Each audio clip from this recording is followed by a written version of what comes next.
Listen. Why am I whispering? Okay.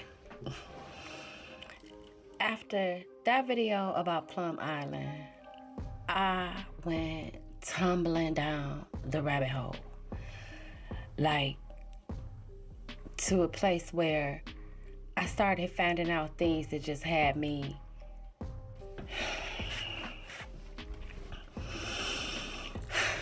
okay. So as I'm looking into Plum Island, as I'm seeing what they're doing, 9 times out of 10, nothing new under the sun. If this the MO, you've been doing this.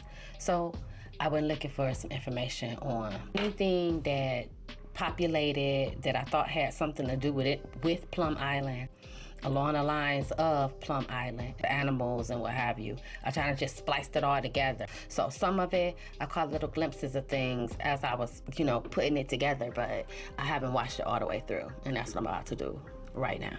And you're about to do it with me, because I'm not about to go through this by myself. We all need to know about Plum Island, okay? So here, let's go. Plum Island is the largest of 3 islands extending northeasternly from the North Fork of Long Island into Long Island Sound, created by a moraine, or an accumulation of rocks and dirt from glaciers, pushed up after the last of them receded around 15,000 years ago. You can actually still see some of the boulders from this event on the northern slope of the island. The Native American Pequot Nation named the island Manitowoc during their inhabitation of it. This lasted until 16... Like, you about to do something. You gotta love the natives, man. Europeans had their eyes on the island since the Dutch West India Company first charted the area in 1614, where the name Plum Island comes from. Willis wanted to purchase the island, and the chief was willing to part ways with it. The recorded purchase price was, quote, 1 coat, 1 barrel of biscuits, and 100 fishhooks. What? A coat? A barrel of biscuits. A barrel of biscuits. 100 hooks. Biscuits. Are these cookies? Crackers? A barrel? It's gotta be like a big stupid barrel. You know what I'm saying? One of those barrels that they do whiskey or something in, because, wait. Transactions such as these were culturally difficult. The Native Americans of the region believed the land belonged to everyone. From their view, this deal just gave the Europeans fishing and hunting rights in the background for the next 100 years or so, until it rocketed back into prominence as one of the first battles between the British and colonial troops during the American Revolution.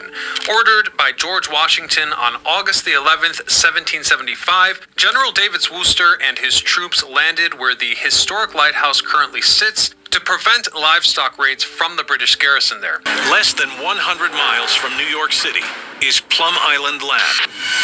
Here, the U.S. government conducts top-secret biological experiments. Most Americans are unaware of the facility, but it has been linked to an Al-Qaeda plot. Wait a minute. Where Al-Qaeda come from? And an alarming past tied to Nazi scientists. Military technology expert John Gresham has been denied access to the island. Now he decides to view the lab from the air. Once airborne, it takes less than 2 minutes by helicopter to get from the tip of Long Island to Plum Island. Along the south side of the island are the abandoned ruins of the original lab run by the Nazi scientists. It now appears to be crumbling at the hands of the elements. It's interesting how the government just abandons the things they don't really want, but the stuff they do want to take care of, they really take good care of. Then they approach the main lab. There, John can see the measures that the government has taken to keep the facility secure. Well, you can see how much they've expanded since 1950. A very large receiving and storage facility over here, which they're clearly using very actively. That's not the same John building. is left wondering if Plum Island is really the best place to keep a potentially dangerous facility. Look. That's operational.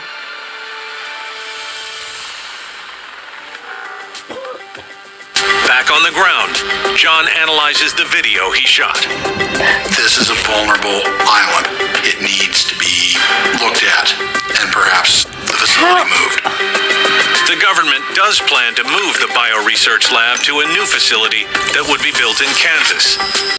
I must be, forthcoming, trying to find things about Plum Island, as you can see, because it was a government, a military base. Finding information on it was difficult, and everything I kind of found was pretty much dated. There's really not a lot of information, but I did find as much as I could. Documentaries, that's what this is, and I think I found a couple of documentaries, and I just took those and kind of put them in there. So this is dated. This is given early 90s or something. I'm gonna have to check and see, because I didn't. I'm not even gonna lie. I was too busy just trying to amass as much information or clips that I could of the historical background on Plum Island, how it came to be, and what they're actually doing over there. So let's go. This is not a facility that folks in this densely populated part of America should be forced to live next to. For now, Plum Island will remain open indefinitely. The danger of exposure to locals remains unchanged. Kansas. Yeah, my name is not Dorothy. Yeah, I won't be in Kansas. Sorry, Kansas.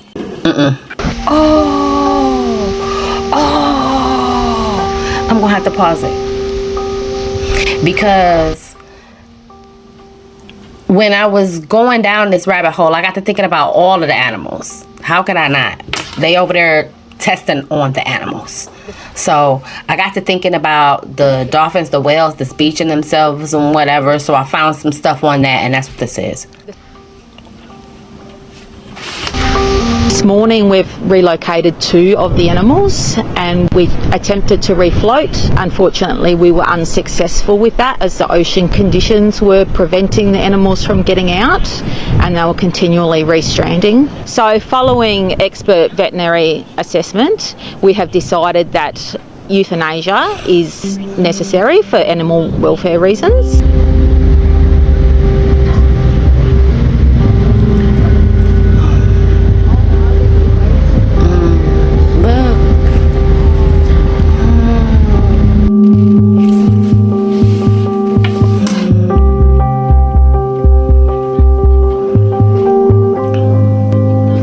Scientists are sounding the alarm. We're talking about blue whales, the Earth's largest creatures whose songs once traveled across entire ocean basins.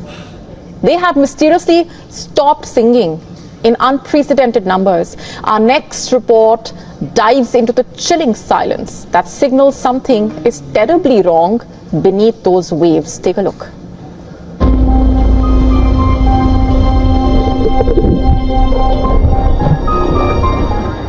Blue whales are the ocean's supreme singers, their melodies traveling thousands of miles through the deep blue void. These magnificent giants, stretching up to 100 and weighing as much as 200 tons, possess hearts the size of small cars and voices that can span entire ocean basins.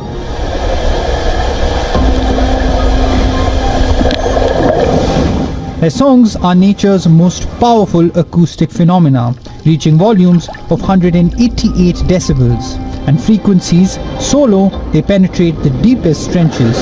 But now the music has died. In the waters of California's Monterey Bay, where scientists have monitored whale communications for decades, an unprecedented silence has descended. Blue whale vocalizations have dropped by almost 40%. With populations of krill and anchovy collapsing. The implications are more terrifying than any natural disaster. When Earth's largest animals stop singing, entire ecosystems are collapsing.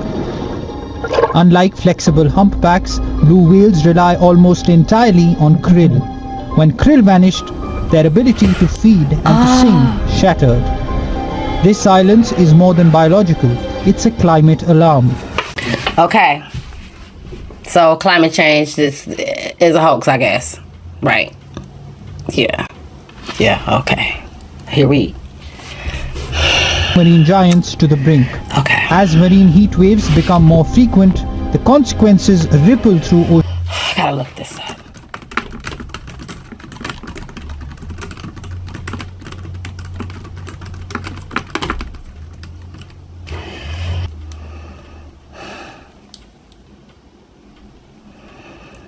Okay. So, as I read the words, my mind begins to race. Because I'm a planet conscious type person. I do not litter. Anybody who truly knows me knows that is a pet peeve of mine. You really want me to look at you sideways? Dirty up my planet. We all have to live here and we rely on it.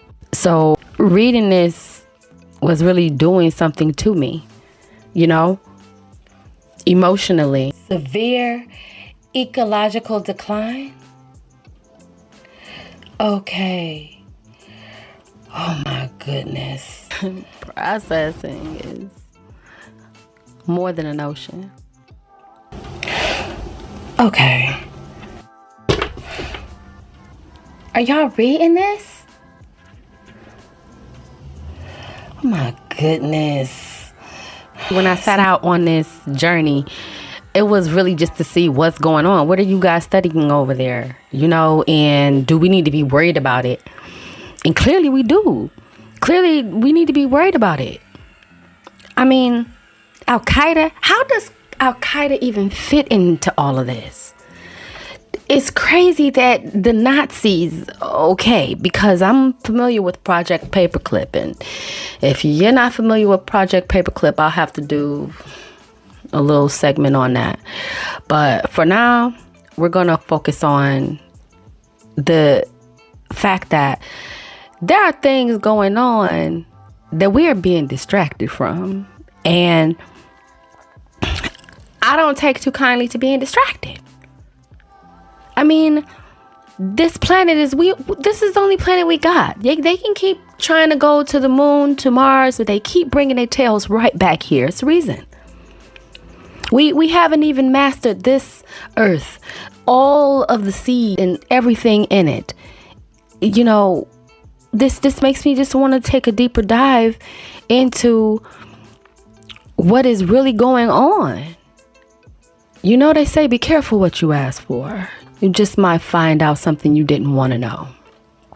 But if you don't know, there's nothing you can do. So I'd rather know. The more I find out, the more I find out. Seriously. You know what, guys? I guess I'll keep on tumbling down this rabbit hole, see what else I find. Till next time.